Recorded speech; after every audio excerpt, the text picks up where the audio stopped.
This is another.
Right, well, I'm about to ring it.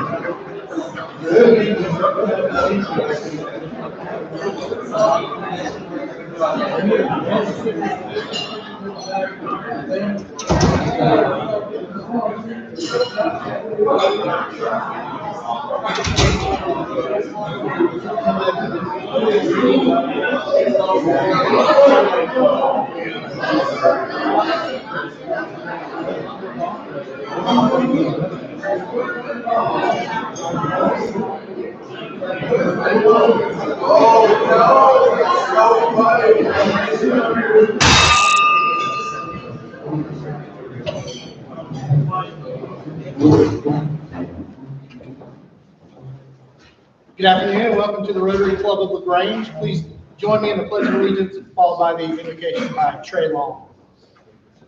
Pledge allegiance to the flag of the United States of America and to the republic for which it stands, one nation, under God, indivisible, with liberty and justice for all. Trey? Let's pray. We are thankful for this day that you have given us, for its blessings, its opportunities, its challenges. May we appreciate and use each day that comes to us. We pray for strength and guidance for each day as it comes, for each day's duties, for each day's problems. May we be challenged to give our best always, and may we be assured of your presence with us. Amen. Thank you, Trey. And now I'd like to ask Cheryl and I to come introduce our visitor to guest.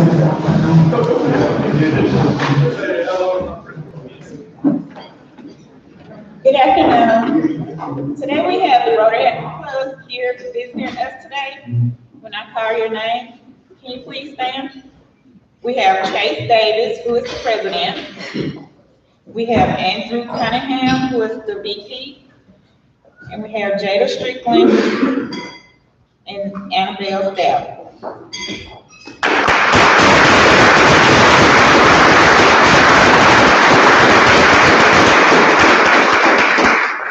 Thank you for visiting us, and we hope you come again.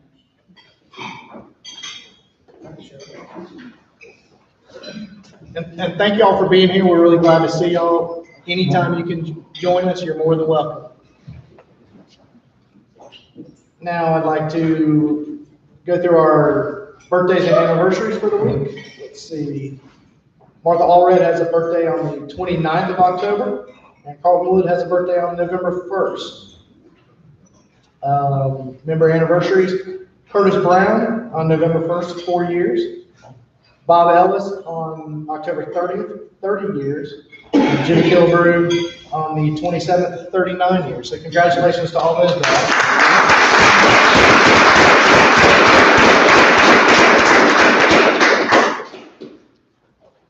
I do have one club announcement. On November 10th, we are having our Walter Y. Murphy luncheon at the college. So please, that's coming up in 2 weeks from today. We'll be not here. We'll be at the college for that, for our luncheon, for the scholarship awards. Please let Cheryl know if you, I think you asked people as they came in today, or did you, were you able to? If you plan to attend that day, please let Cheryl know so she can get an accurate head count to the college so they can make a dinner for those of us that'll be able to attend. We have a lot to cover today, but we do have a couple minutes for Happy Dollars if anybody has anything they want to put in the globe. That's the most unique happy dollar. Well, good afternoon. I have two happy dollars, and I want to announce that on November the 2nd, we will close on our reconstruction. So I want to invite you out to our ribbon cutting and open house. You'll be able to tour the homes, and you'll see that people will move in, and they will move in on November 3rd. So come out and celebrate.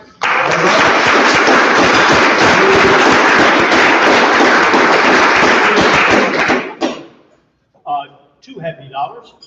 First, I'm first time being here for a while. I'm very, very pleased to be here. And secondly, on Saturday night we have the Great Oregon Spectacular at First Baptist Church on the Square, and anybody's free, so anybody can come, and it's 7 o'clock.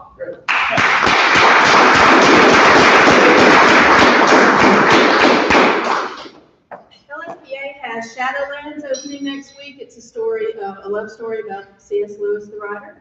And there's a little bit of God, love, and a little bit of Narnia. So hope you guys can make it. It starts on the 4th. The second Thursday, we have a socially distanced setting if you'd like to do that, if that makes you more comfortable as well. So we are asking everyone to wear masks while they're there for all the shows. But the second week, the tables will be spread out. So hope you can make it.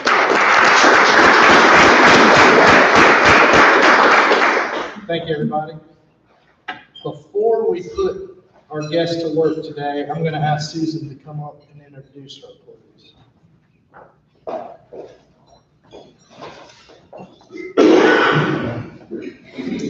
Thank you, President Jason.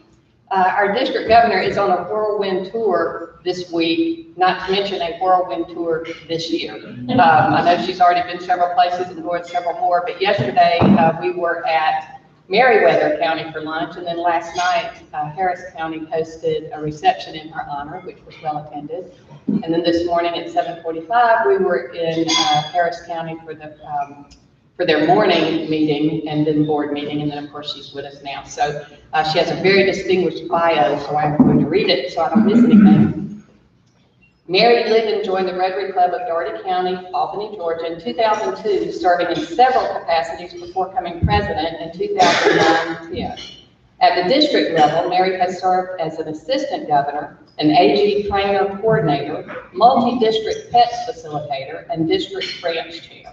She has been recognized as District Rotarian of the Year in 2017 with the Rotary Foundation Citation for Meritorious Service in 2018 and is a Rotary Foundation major donor. Community service is fundamental and routine for Mary. She has served in a variety of leadership roles in her church and many nonprofit organizations throughout the Albany community, most recently as chair of the Cheahaw Park Authority. In 2007, Leadership Albany, Inc. recognized her with the Outstanding Alumni Award. After earning her degree in Management Information Systems from Georgia Southern, Mary began her career of 10+ years with IBM. She served as the Executive Director of Leadership Albany, Inc. for 17 years, and in January 18 began serving as the Resources Director for the Association of Leadership Programs. While Executive Director of Leadership Albany, the Association of Leadership Programs recognized her with the 2016 Preceptor Award. Mary began a small consulting business in 1994, which she continues today. Married for 36 years, Mary and Jim have 2 daughters. Margaret, a licensed athletic trainer, recently moved from Tennessee back to South Georgia. She is employed by the Houston Clinic, working at Lowndes County High School. Anne is the Director of Business Development for Turning Point Hospital and is a member of the Rotary Club of Moultrie. Jim is currently General Manager for Interstate Warehouse Services after 30+ years with P&G. Mary enjoys being with family and friends, knitting and watching football in the fall, reading and reflecting at the lake anytime, and walking around their pine tree farm when the snakes and gnats are not out. Please stand and welcome our District Governor, Mary Lee.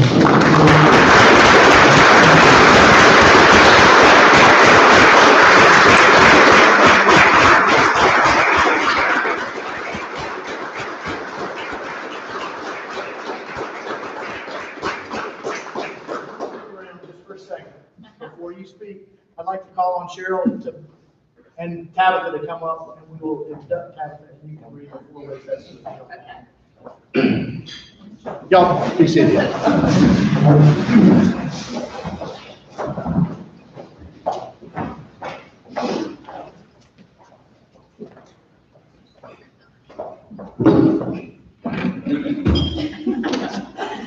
I would like to introduce to you Tabitha Lewis Coverson, Executive Director of Communities and Schools of Troup County.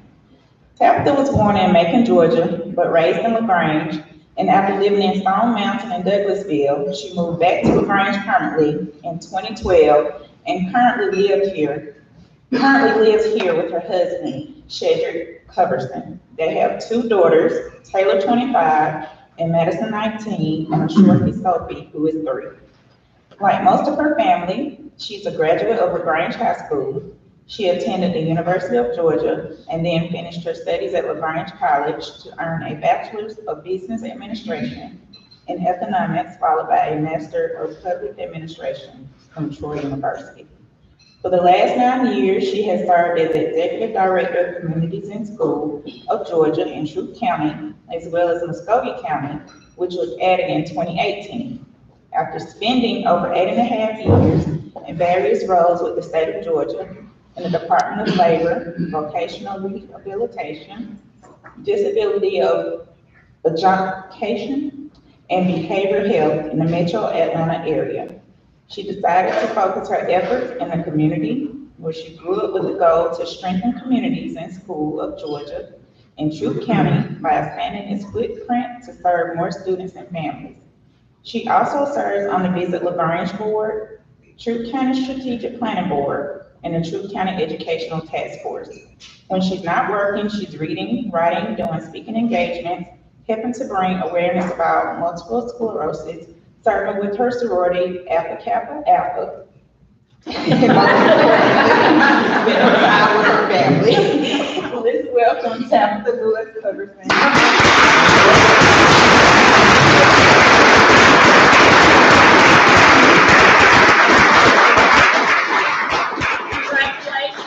Welcome to Rotary. I know that you've already had some orientation, I imagine, about Rotary, but one of the things that's important to us that we try to live by, and this is about us, not about judging somebody else. This is how we evaluate our own behavior, is by the 4-way test. So of the things we think, say, and do, is it the truth?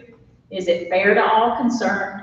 Will it build goodwill and better friendships? And will it be beneficial to all concerned? So I hope you'll join us in living by the 4-way test. Good.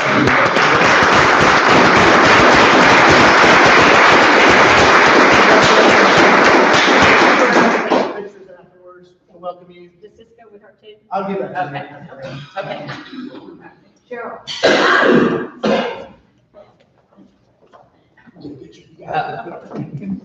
Jason. Yes, ma'am. Barbara is the director. That's right. Tabitha, I know you, I know it's in your DNA, but I challenge you now that you're part of Rotary, get involved, serve. I know that comes second nature to you, but we look forward to having you participate with us. Next, I'd like to ask Governor Mary to present a special award for us. So this is a great honor for me because this is the first one of these Avenues of Service Awards that I have gotten the opportunity to present. And because Jason took the time to nominate Forrest Johnson, I believe your name is Clark, is what I think I've picked up on. You have been nominated and approved as a recipient of the Avenues of Service Award for your service to the club, primarily focused around your great and continuing efforts around the bulletin. So for us, Clark, excuse me, I don't know if I'm centering that in the right place for the camera or not, but we have this certificate for you and appreciate all the hard work and dedication you give to Rotary. Thank you.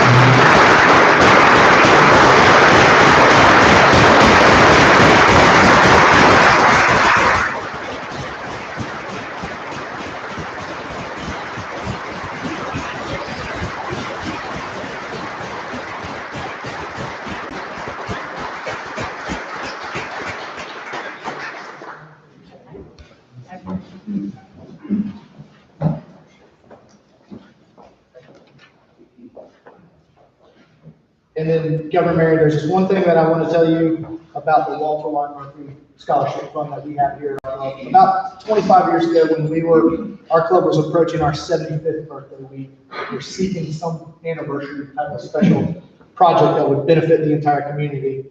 And this club and LaGrange College established a scholarship fund in honor of Walter Y. Murphy, who was past president of this club, past president of LaGrange College, and past district governor of District 6900. Scholarship recipients are selected based on academic ability, financial need, and a record of volunteerism exhibiting service of themselves. So far, the Walter Y. Murphy Fund has awarded scholarships totaling over $125,000 to over 40 LaGrange College students in scholarships.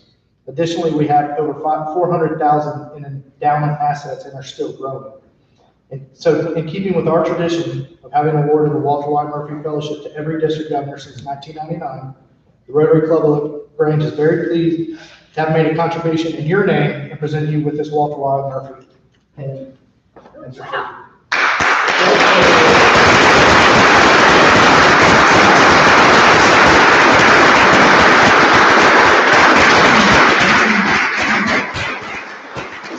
Additionally, since it was just World Polio Day, and that's one of Rotary's big initiatives, we made a contribution in your honor to Polio Plus of $1,000. Thank you. Yes, ma'am. Thank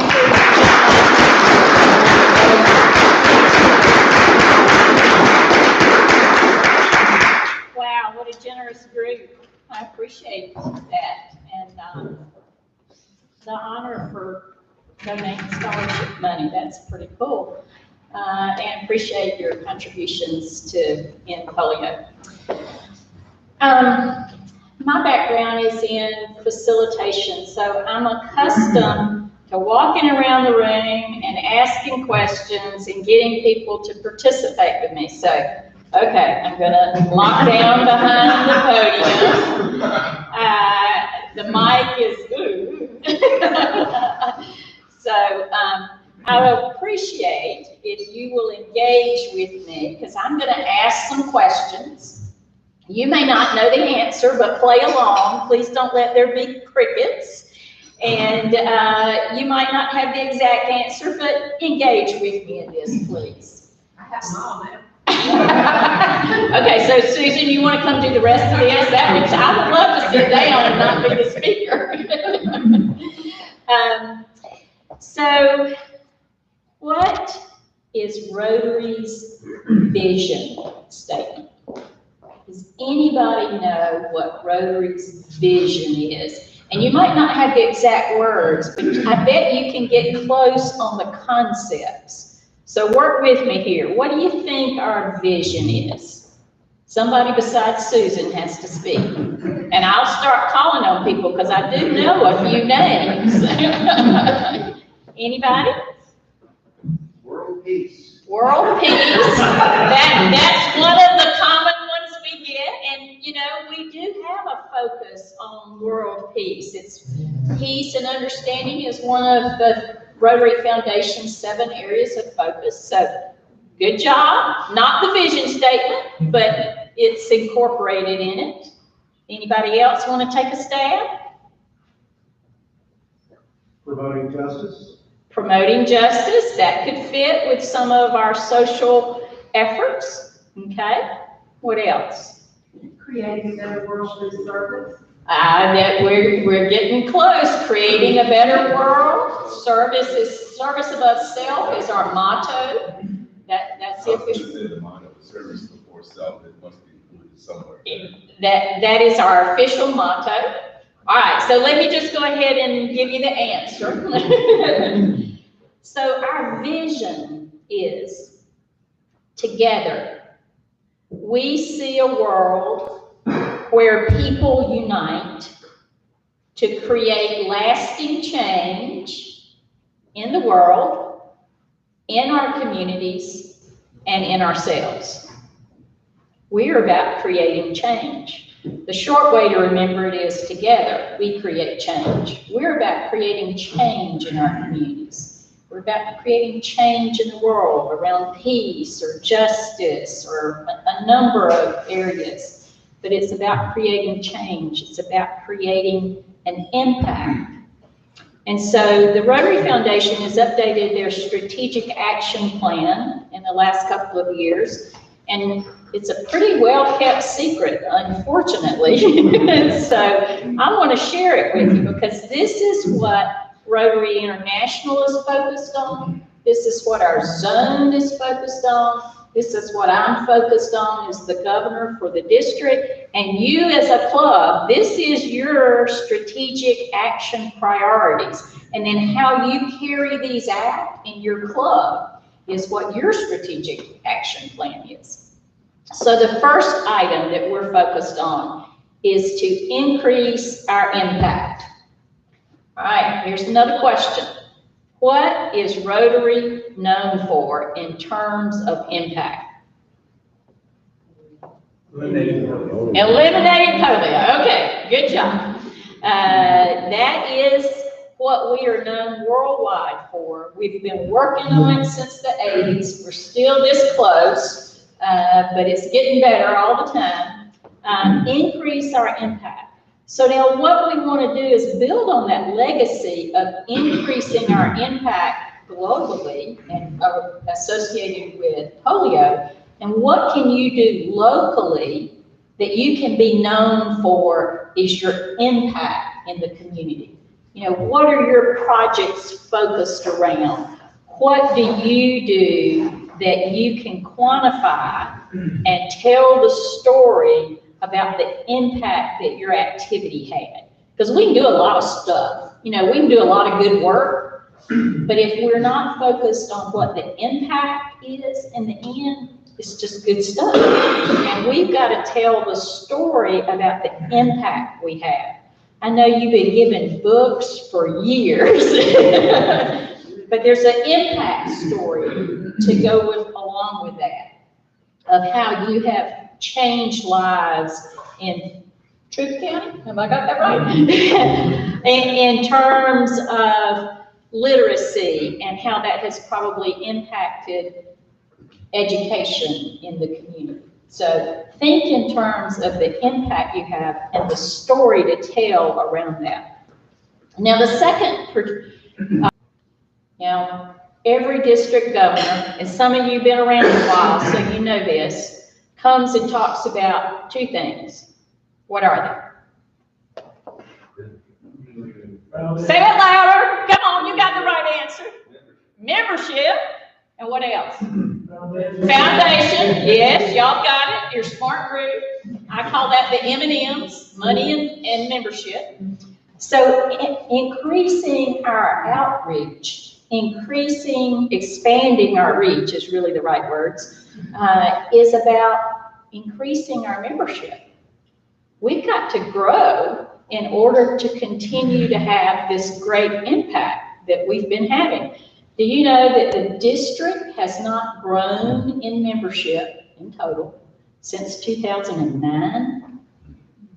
Rotary has been at 1.2 million members for 20 years. So we bring people in, but we're losing them. We're not bringing them in fast enough to have a growth rate. We've got to think about how we can expand our reach to engage more people to be part of our group and expand our partnerships. You know, it's not just what we do as Rotarians, but the impact we have in the community. Do you know we could actually partner with Kiwanis? We can partner with United Way. We can partner with the college. We can partner with all of these organizations to increase the impact. That's a great thing. But think about expanding our reach and how do we engage more people to serve with us to increase that impact. Now, the third area is to enhance participant engagement. Now, who are our participants? Our members. We are a membership organization that does service. Now, business folks, do you maintain 100% of your customers year to year? You have some turnover probably. What we know data-wise is on average, we lose 10 to 15% of our members every year. So it's back to that, we've got to attract more people. And to do that, we got to have the right product. As business people, don't you adjust and adapt and tweak your product of service or whatever you sell every year to better attract more customers? Rotary's got to do the same thing. Enhancing participant engagement is first about club member satisfaction. Are we meeting your needs? You're investing time and money. Are you getting a return on your investment? And we better be thinking about what's the return on investment that other people want and expect in order to get them to join us. We've got to do some adapting potentially. You know, in Rotary, there's this rule book about like this, but we've been given the flexibility over the last several years to adapt and to change, to address the needs of our community, to do what we need to do to attract those other people. And that is about enhancing participant engagement and then enhancing participant engagement with those we're serving, those partners we talked about. So we got to deliver an excellent product. We got to deliver an excellent Rotary experience, both internally and externally. The fourth area is increasing our ability to adapt. So we talked about that rule book, and now we have guidelines to keep us between the ditches, and we have a little bit more flexibility in what we can do, and that's a good thing. And the clubs need to think about, maybe we have to examine our own practices and rules, and what do we need to update and change so that we can better adapt.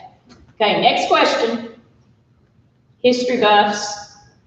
When was the Ford Motor Company founded?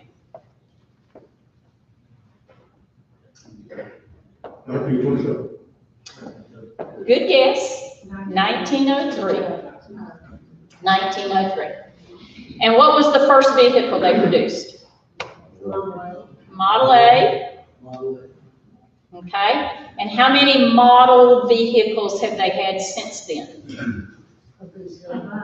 The official answer is a bunch. You know, there's a new model every year, right? That's tweaked and enhanced and new features and what's the latest technology, and you know, they redo the body style there completely every 5 years. That's innovation and adapting to what's current and what customers want. Now, when was Rotary founded? 1913. Good guess. 1905. Very similar to the Ford Motor Company. How many club models have we had in over 100 years? One. We meet at lunch. We eat fried chicken. We have a speaker. And that's it. Now, we do service and other things, but the basic legacy club model is meeting, having a eating, having a speaker. We don't have to do that. And that may not be what our future Rotarians are interested in. If you look around and see what our Rotaractors and young professionals in, how many of y'all want to come to lunch every week and listen to a speaker? I love lunch. It's way better than the The speaker part is in question, right? Yeah. So see, we've got next generation of Rotarians. Because if we keep doing what we've been doing, losing one or two members, you know, and it kind of is okay, we won't have Rotary in another generation or so. So we've got to adapt. Now, President Shekhar Metter is from India. He's our international president this year. You know that our theme this year is Serve to Change Lives. You can see that playing out in those 4 strategic action priorities that I talked about. It makes sense. It's what we do. We serve to change lives. He would like to see us grow more, which also fits back into that. And that grow more, he has a couple of things that we can hang our hat on. Each one bring one. Every Rotarian bring in a new member. Not just 2 or 3 of you, but everybody bring in a new member. Who in your business is the next Rotarian that could be part of this? Who in your family might need to be a Rotarian? Each one bring one. The other part is each one keep one. We've had a couple of tough years with COVID. We need to go back and figure out who have we lost, who have we who's fallen by the wayside, who do we need to re-engage in Rotary? Maybe not just in the last couple of years, maybe 5 years ago, or maybe 10 years ago, because their life has changed, and now this might be a better time for them to be involved in Rotary. We've got another club that has gone back and looked at all of their former members, tried to figure out if they were still in the area, and invited them to a social. Just come and engage with us in Rotary again. Grow more. And the second part of that is do more. Because if we grow more, we can do more. If we do more, we attract more people, which is grow more and do more and grow more and do more and grow more. There's a cycle there. It's a habit that we have to get in. If we do more, people will be attracted to the impact we're having and want to come be part of that. So in the do more, what is our #1 service project? And polio now, good. Y'all got that. I appreciate that. #1 service project. What is our charity of choice? Rotary Foundation. Yes! Very good, Patty. Very good. So I know from the banners up here that you are typically an E-Ray club, meaning everybody gives to the Rotary Foundation. That's as it should be. It is our charity of choice. And you are also a sustaining club because everybody gives at least $100. Great. Continue that. You wouldn't believe, but not everybody gives to the Rotary Foundation. And we need to get back to being an E-Ray district. I want to see everybody donating to our charity of choice. Then you're doing more, grow more, do more, grow more. President Shekhar also has another emphasis because he's from India and women don't have the same status in India as they do here. He would like to see a focus on empowering girls. And you don't have to create anything new necessarily. You may have a project already that you could tweak a little bit that would put some focus on empowering girls. In India, they don't have basic hygiene menstrual supplies for young girls. Now, I think about self-defense. I've got 2 girls, and one was a competitive gymnast in high school. You know, we watch the Olympics. They're small generally, but pound for pound, pretty strong athletes. In fact, in the gymnastics community, we say, if it was easy, we call it football.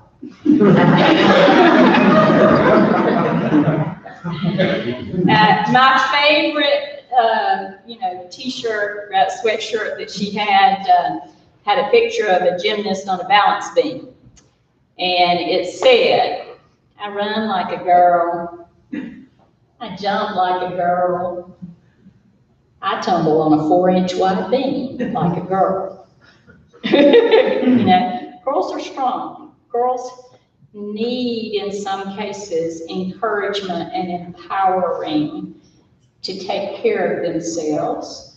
And that's why I think of self-defense. In fact, a little bit jokingly, a little bit serious, when Margaret started dating, we said, if the situation warrants, you can take it out. You know, it's okay. You are participating, and I appreciate this, in our Youth and Peace in Action project. It's an initiative across our zone.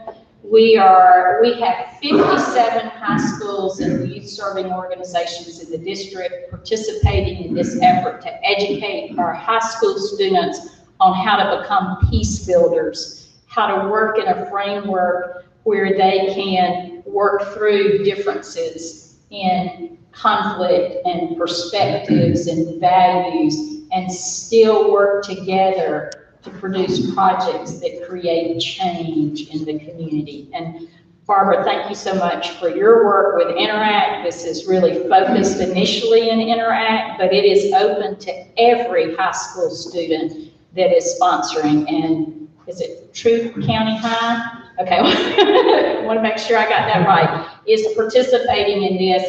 And we would love to see all of those high school students enrolled, taking this course and becoming a peace builder. They can get certified as a peace builder. They get that looks great on their college application when they want to go to the University of Georgia or Georgia Tech, or because they're looking for peace builders.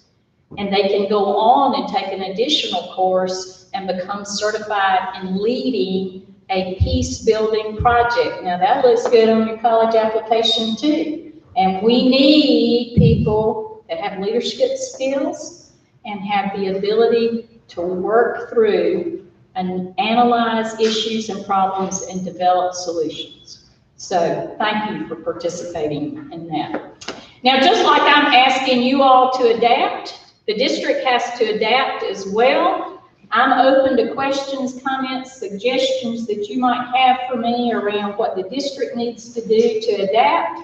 And I can't see my watch for what time it is. How am I doing on time? Still got 9 minutes. Oh, I talked too fast. I didn't even tell you phone stories. But really, I'm open to your questions. Do you have any comments, questions for me around suggestions for what the district should be doing to better support you to adapt so that we can meet those strategic objectives and priorities? Anything? Okay, well then. I don't have a question, I have one comment, especially for our newer members, when she was talking about E-Ray, and us giving to the foundation, that is built into all of our dues. So that is paid by Ken at the end of each year, $100 per person comes out. So it's not that you owe money, it's already included. I just wanted to make that clear. Thank you, and that's a great way to have 100% participation. Mary? Yes, Patty? Add on to that, at the end of 10 years, every member of our club will be a Paul Harris Fellow because of that contribution that's made from your dues. That's right, and that's a recognition from the Rotary Foundation. And you might just mention again for our newer members who Paul Harris is, because I guarantee you there's some that don't know yet. Okay, so Paul Harris was one of the 4 founders of Rotary. And in recognition for what he did and honoring a founder, there is a Paul Harris Fellowship that it's recognition for when you have donated $1,000 to the Rotary Foundation. And if you want to go on above that, there's additional recognition for $10,000, or when you reach that level, you're a major donor.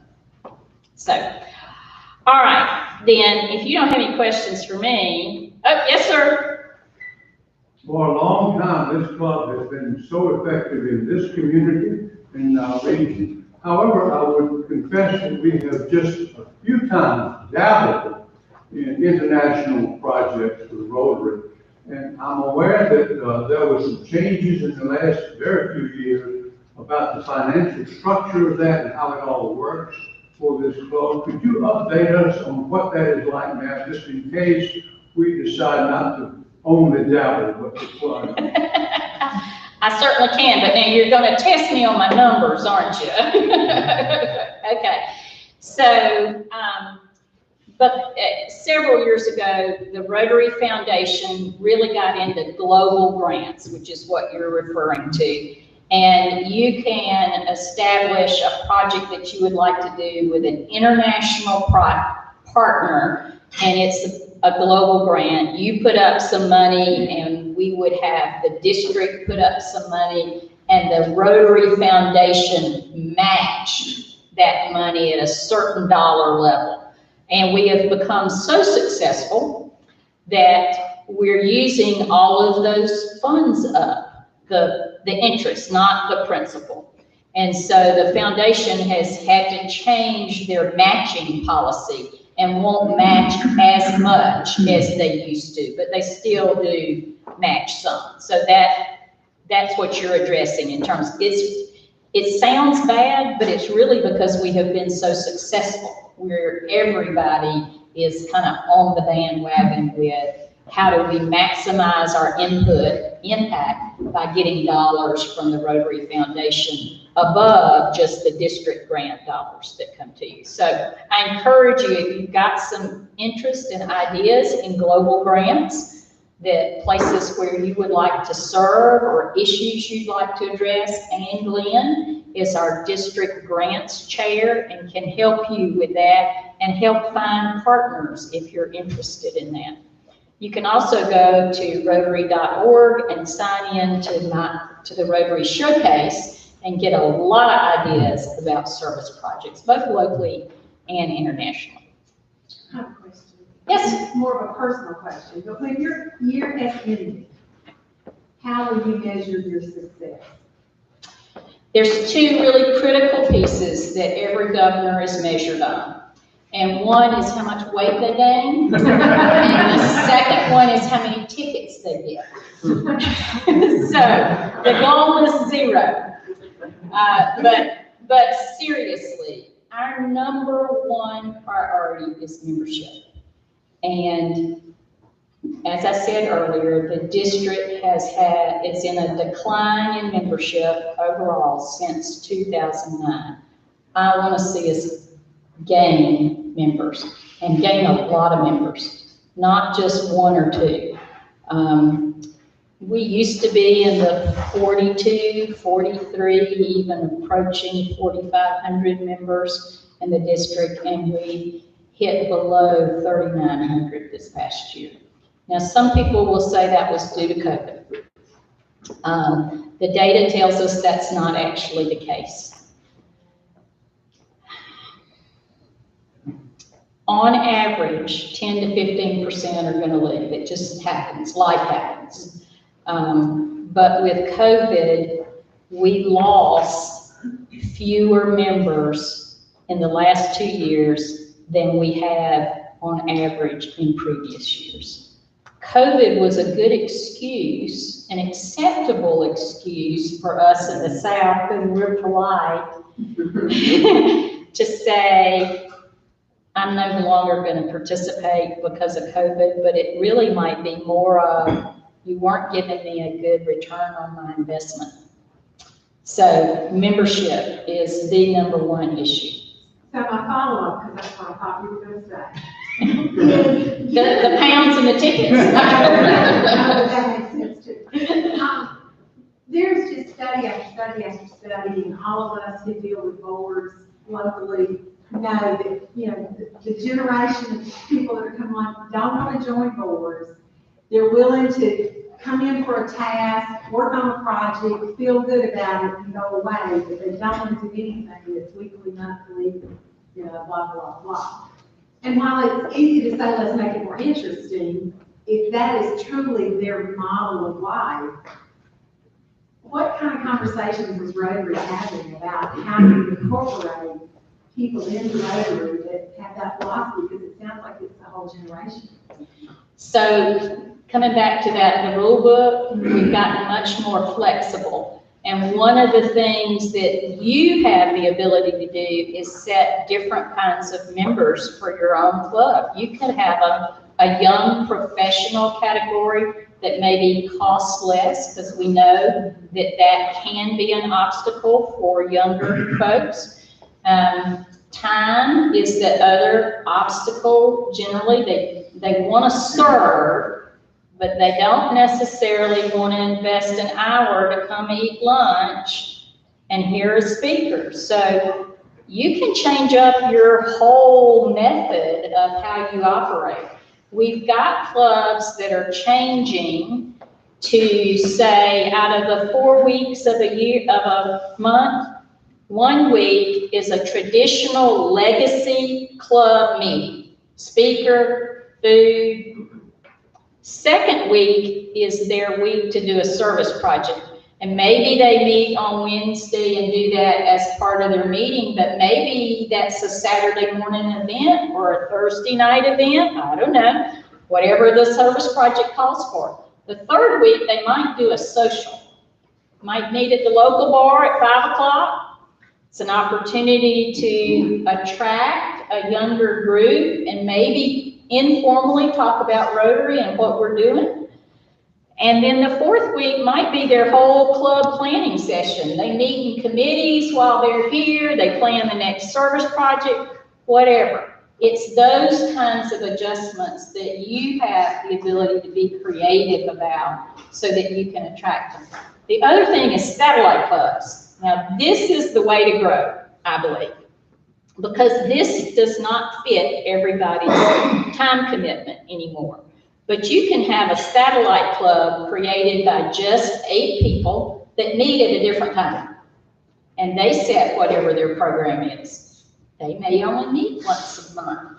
They may only meet to do a service project. You've got all kinds of flexibility to attract additional folks who would like to be Rotarians, who are Rotarians and just haven't been invited yet. But you've got to figure out what you adjust about your your product to do that.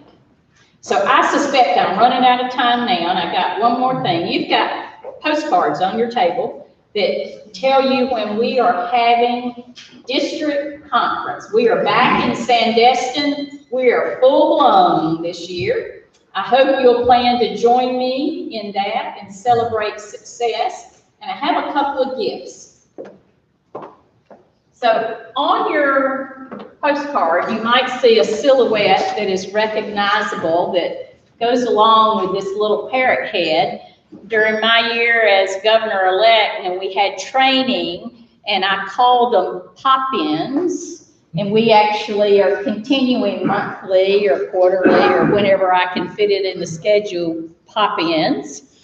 And so, Jason, I have for you your own pop-in umbrella to remind you about conference, and I hope you will join me. Thank you. And Susan, who is serving as one of my assistant district governors, I have one for you. And if you will entice them, they might open up those umbrellas and do a little dance. Actually, has Rotary on it and very popular. Yeah. You're more fun than the last 2 guys. I was kind of jealous, you kept giving them out to everybody. And I have 2 more, and I'm going to ask Jason and Susan if they will take charge of these 2. They are available to anybody else who would like to make an extra donation to the foundation, either polio or to the foundation in general. Now, I'm going to tell you, there's a little bitty club that took up my challenge, and they said, we don't want 1 or 2 more. We want to be 100% umbrella club. So they got 25 umbrellas, and they all are giving an additional $100 each to the foundation. And I guess they're going to take up the whole stage at district conference and do their little dance. So, Jason, I'm going to give these to you. You keep those. I would appreciate any additional dollars to the foundation so you can have an umbrella. And thank you so much for your time today. I appreciate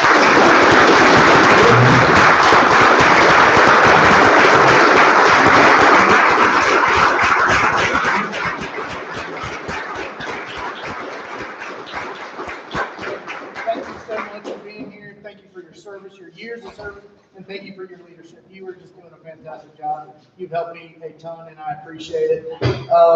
Everybody, next week we will meet here. Callie Hammond is bringing the Strings Attached group, and so they'll play for us. We'll get to see what's going on with them. Nothing else, we're adjourned. Thank you very much.